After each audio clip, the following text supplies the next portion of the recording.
मेहमान हैं सागर के अंतरराष्ट्रीय ख्याति प्राप्त शायर आदर्श दुबे।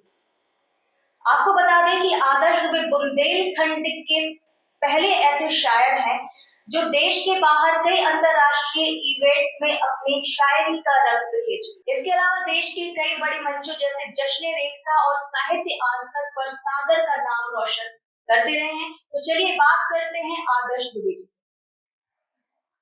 जी आदर्श जी, आप जो है इतने यंग एज में जो आप शायरी कर रहे हैं, तो इसके लिए आप इंस्पायर कैसे हुए, इससे इंस्पिरेशन मिली आप? सबसे पहले तो मैं बहुत बहुत शुक्रिया अदा करना चाहता हूँ इस पॉडकास्ट के लिए, सागर रील्स का। और आपका जैसा सवाल है कि आप इंस्पायर कैसे, तो किसी भी शायर से या किसी भी आर्टिस्ट से जब आप ये पूछते हैं कि आप इंस्पायर कैसे हुए, तो कोई एक वाकया या कोई एक घटना या कोई एक शय नहीं है जिससे वो बता सके कि आप इंस्पायर कैसे हुए। आपके अंदर बहुत सारी चीजें रचती बसती लगातार, उन सब का ये नतीजा होता है कि किसी एक मकाम पर आपको ये लगता है कि आपके अंदर कोई शायर है, आपके अंदर कोई सिंगर है, आपके अंदर कोई आर्टिस्ट है या आपके अंदर कोई कलाकार है। तो बहुत सारी चीजें रहती हैं, लेकिन हाँ, शुरुआती दौर में किताबों से लगाओ और घर पर भी बड़ा अदबी माहौल हुआ करता था। मेरे पिताजी तो संस्कृत के मास्टर ऑफ आर्ट रहे हैं और संस्कृत से वो उन्होंने अपनी पढ़ाई रखी, तो बहुत सारी किताबें हम साथ साथ पढ़ते थे। फिर यूं हुआ कि जब स्कूल दिनों में धीरे धीरे बड़े होने लगे या कॉलेज में जब आए, तो उसके बाद ये हुआ कि उर्दू से इश्क परवान करने लगा। गजलें जगजीत सिंह की हम लोग सुना करते थे, गुलाम अली साहब की गजलें, तो कहीं ना कहीं ऐसा लगता था कि ये कौन सी जबान है जो मुझे अट्रैक्ट करती है। फिर बाकायदा उर्दू सीखने के लिए या शायरी के बारे में जानने के लिए हमारे शहर में बहुत ही मशहूर शायर हैं अशोक निजालकर, तो उनसे मेरा राब्ता हुआ और उन्होंने बाकायदा उर्दू के अलफ़बे से लेकर और शायरी के शिनकाफ मुझे सिखाने का काम किया और मैं उनका एहतराम करता हूँ इस पॉडकास्ट के जरिए भी। और बहुत सारी चीजें साथ साथ चलती है, तो इस तरह मेरा शायरी का सफर शुरू हुआ और तकरीबन 16 साल की उम्र से मैंने शेर लिखना शुरू कर दिया। और आप सबकी दुआ से, आप सबके और शहर के प्यार से आज मेरी 2 किताबें हैं। एक किताब मेरी हिंदी अकादमी में छापी है, मैं एक चराग हूँ जो हिंदी में, और दूसरी किताब जो है गजल का आंगन, जिसको मध्य प्रदेश उर्दू अकादमी ने शाया किया और जिस पर मुंबई में कुमार बाराबंकी अवार्ड हासिल हुआ। तो बहुत सारी चीजें हैं ऐसी कि जो जिस तरह हम चलते जाते हैं तो सफर का हिस्सा ये तो जैसे कोई भी फील्ड से आप जब एक फील्ड आप चुनते हैं और उसमें जब आप आगे बढ़ने का प्रयास करते हैं तो कई स्ट्रगल भी पीछे बहुत होता है। जैसे आज आपको एक अंतरराष्ट्रीय ख्याति प्राप्त शायर है, इसके पीछे आपकी बहुत मेहनत रही होगी, बहुत स्ट्रगल रहा होगा। कैसा रहा आपका स्ट्रगल और अब जब आप इस मुकाम पर पहुंचे तो आपको कैसा लगा? देखें, स्ट्रगल एक बड़ा खतरनाक लफ्ज है मेरे नजर। स्ट्रगल आप उस वक्त कर रहे होते हैं जब आप वो काम करें जो आप करना ही नहीं चाहते, लेकिन आप जो काम खुद करना चाहते हैं, फिर अगर आप उसमें ये कहते हैं कि मुझे स्ट्रगल हो रहा है, परेशानियां आ रही, तो आप खुद के साथ ही नाइंसाफी करते हैं। तो मुझे इस काम में मजा आता था, मेरा जी लगता था, और इसमें की गई मेहनत या इसमें जो मैं रातों को जागता हूँ या जागता था या जागता रहा हूँ, तो मुझे कोई स्ट्रगल नहीं लगा। मुझे मजा आता था, सीखने को मिलता था और आज तक भी सीखना मेरा जारी है। और ये कोई स्ट्रगल मैं इसको नहीं मानता हूँ, क्योंकि ये काम ऐसा था कि जिस काम को करने में मुझे अपने आप में ये लगता था कि मैं कोई काम कर रहा हूँ, तो स्ट्रगल जैसा तो मैं मेरे साथ नहीं रहा और आज भी नहीं है। परेशानियां आती हैं, जाहिर है। सबसे बड़ी परेशानी तो ये है कि सो कॉल्ड लोगों ने ये मान के रखा हुआ है कि उर्दू जो है वो किसी खास वर्ग की जुबान है, और मैं ब्राह्मण फैमिली से हूँ, घर में कोई उर्दू का नहीं है। और आप यकीन नहीं माने, मेरे शहर से उर्दू सीखने के हवाले से अगर मैं बात करूं, तो मैं जिस गांव से मेरा ताल्लुक है, जैसी नगर के पास, वो गांव, वहां पूरे गांव में कोई साहित्यकार नहीं, मेरे पूरे खानदान में कोई शायर होती। तो बहुत सारी चीजें थी, तो ये पता नहीं कुदरत का क्या निजाम था या नियति क्या चाहती, तो जिस तरफ चलाती गई उस तरफ चलते गए।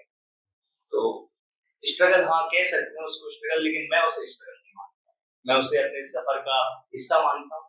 अच्छी चीजें भी साथ साथ हुई हैं और थोड़ी बहुत परेशानियां भी आती हैं और आ रही हैं और अभी भी। तो जैसे कि आपने बताया कि अ, कोई फैमिली में उर्दू से रिलेट नहीं करता है और आप ब्राह्मण वर्ण से भी हैं, तो क्योंकि हमारे समाज में उर्दू का वही बताया गया है कि एक समुदाय है, बस वही जो है इस लैंग्वेज को यूज कर सकता है। तो मैं आपसे ये पूछना चाह रही हूँ कि जब आप ब्राह्मण वर्ण में हैं, तो आपकी फैमिली से भी आपको फुल सपोर्ट रहा है कि आप उर्दू सीख रहे हैं, या थोड़ा बहुत थोड़ी डांट भी मिली है फैमिली से, या कि आप अलग उस पे जा रहे हो ऐसा कुछ? ये बहुत अच्छे सवाल आपका है। देखिए मैं अपने आप को बड़ा खुशनसीब मानता हूँ इसमें कि मैं आज जो कुछ भी हूँ आपके सामने बैठा हूँ या जहाँ भी मैं जाता हूँ या जाना होता है, मेरे माँ बाप का बहुत ज्यादा सपोर्ट मेरे लिए होता है। और रही बात उर्दू की, तो उर्दू के बारे में दिक्कत यह है कि लोगों के पास जानकारी थोड़ी कम है। उर्दू की पैदाइश दिल्ली में हुई, हमारी मूल की जुबान है। बस एक उसके साथ वाकया है कि 60-70 साल पहले किसी एक खास एक देश ने उसे अपनी राष्ट्रभाषा बना दिया, तो सारी लड़ाई वहां से शुरू हो गई। लेकिन हम आप जो भी गुफ्तगू कर रहे हैं, तो बगैर उर्दू के हम आप गुफ्तगू नहीं कर सकते। आप जब ईस्ट हिंदी में आ जाते हैं या बिल्कुल प्योर इंग्लिश में जब आप बात करेंगे, तो हम आप गुफ्तगू नहीं कर पाएंगे, कम्युनिकेशन व्यर्थ हो जाएगा। सुबह से लेकर शाम तक हम सब उर्दू से ही तारुफ होते रहते हैं, उर्दू के हवाले से ही करते रहते हैं। तो उर्दू हमारा हिस्सा है और हिंदुस्तान की भाषा है, हमें फक्र होता है। और ये वो कल्चर है जिसको हम सबको आगे भी बढ़ाना चाहिए। और उर्दू के हवाले से बहुत सारे बड़े नाम हुए, जगन्नाथ आजाद हुए, फिराक गोरखपुरी हुए, मुंशी प्रेमचंद ने बहुत ज्यादा उर्दू में काम किया है। और आज के दौर में तो साबिर त्रिपाठी साहब हैं, विजय तिवारी साहब हैं, और सबसे छोटा अगर आप मुझे मान लें, मैं अपने आप को मानता हूँ, तो आदर्श दुबे भी उर्दू से ही है। तो उर्दू किसी मजहब की जुबान तो मैं नहीं मानता।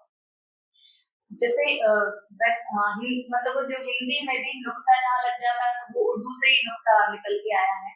तो मैम आपसे ये पूछना चाह रही हूँ कि अभी आपने जो है पढ़ाई की, तो मेरा बैचलर ऑफ उर्दू है और मास्टर ऑफ उर्दू कर रहा हूँ। तो आप यही सागर विश्वविद्यालय से जुड़े हैं? सागर से जुड़े। तो आप आज के जो युवा हैं, आप भी युवा हैं, तो युवाओं के लिए आप क्या मैसेज देना चाहेंगे? क्योंकि कई ऐसे बच्चे हैं, कई ऐसे युवा हैं जो शायरी पसंद करते हैं, शायरी करते हैं, शेर शायरी करना उनको पसंद है, पोएट्री वगैरह भी वो करते हैं।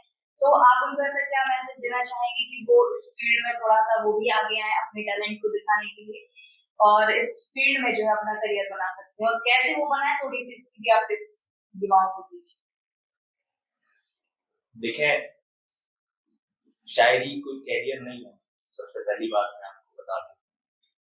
और शायरी अगर आप शौक के लिए करते हैं तो फिर आप करते रहिए, बहुत सारे लोग करते हैं। मेरा शेर कहना मसला है, मुझे सुबह खाना न मिले, शाम को पानी न मिले, चाय न मिले वक्त पर, लेकिन जिस दिन मुझसे शेर नहीं होते हैं तो मुझे अपने आप में लगता है कि ऊपर वाला मुझसे नाराज है, मुझसे कोई काम नहीं ले रहा है।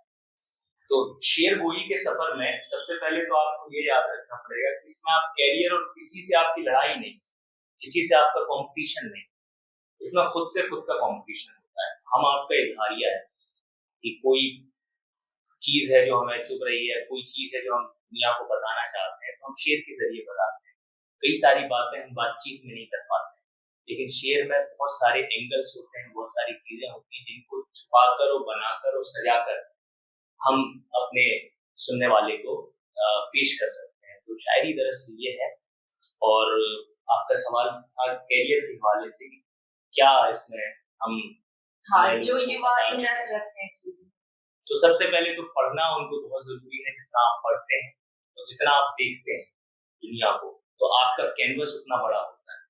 अगर आप छोटे कैनवस पर कोई पेंटिंग बनाएंगे तो उसका रंग भी आप धीरे धीरे कर पाएंगे, लेकिन अगर आपका कैनवस बड़ा है, आपके पास फैलाव है, वुसअत है सोच में, तो यकीनन आपकी जो पेंटिंग होगी वो बहुत खूबसूरत होगी और उसमें वो रंग होंगे जो आपके। क्योंकि मैं पहले दिन से मान के चलता हूँ और बकौल निदा फारसी कि हजरत अमीर खुसरो से लेकर आज आदर्श दुबे तक शायरी में बड़ा शेर कहना कोई बड़ी बात नहीं। शायरी में सारी लड़ाई अपने शेर, ये मेरा शेर, तो ये मेरा मानना है। तो जब आप पढ़ते हैं, जब आप देखते हैं बहुत सारे लोगों को, तो आपको पता लगता है कि किस तरह का काम हो रहा है। और अपने से सीनियर जो शायर, मैं पहला ऐसा शायर हूँ, मैं मानता हूँ अपने शहर में बहुत सारी चीजें कि जितना मैं एहतराम अपने सीनियर्स का करता हूँ, तो सबसे पहले हमें अपने सीनियर्स के पास बैठना पड़ेगा। शायरी एक ऐसी फाइन आर्ट है जिसको मदर ऑफ आर्ट कहा जाता है। आपको पेंटिंग की 1000 इंस्टीट्यूशन मिल जाएंगे, सिंगिंग के 1000 संस्थान मिल जाएंगे जो आपको सिंगिंग सिखा सकते हैं, डांसिंग के मिल जाएंगे, लेकिन शायरी सिखाने वाला कोई नहीं। वो इसलिए नहीं मिलेगा क्योंकि शायरी सिखाई ही नहीं जाती, या तो शायर होता है या तो नहीं होता है। तो शायर पहली चीज तो होता है, पैदाइशी शायर होता है।